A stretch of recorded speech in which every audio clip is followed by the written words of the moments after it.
Siniguro ng gobyerno ang legal assistance sa mga Pinoy Marine na naipit sa mga conflict sa ibang bansa. Kasama rin sa tinutulungan ng mga pamilya ng mga seafarer na nasawi sa Black Sea. Si Jinky Baticados nakatutok.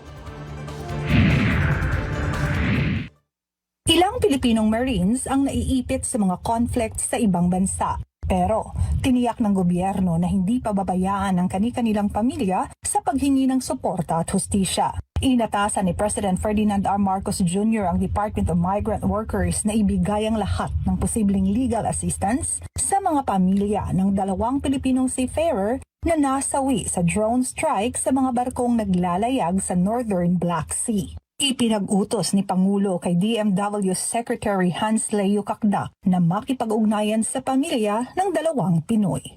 Ang DMW, according to Secretary Hans Cacda, ay inaalam po nila kung mayroon bang nangyaring pagre-report para po sa proteksyon ng ating mga Filipino seafarers. Kapag nalaman nila na nag-violate ang local manning and foreign principals and local manning agencies, maaari po silang matanggalan ng lisensya. Inalam din ng DMW kung nasunod ang mga itinakdang deployment at protection protocols para sa mga Pilipinong marino.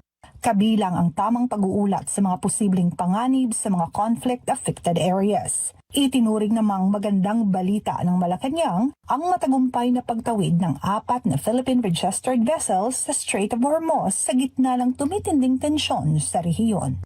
Magandang balita, nakakatuwa po yan dahil alam din po naman natin kung ano po ang naging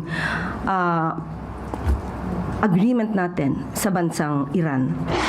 Hangad ng Administrasyong Marcos ang kaligtasan, karapatan at kapakanan ng mga overseas Filipino workers, partikular ang mga Pilipinong marinong nagtatrabaho at naglalayag sa mga lugar na may mataas na security risk.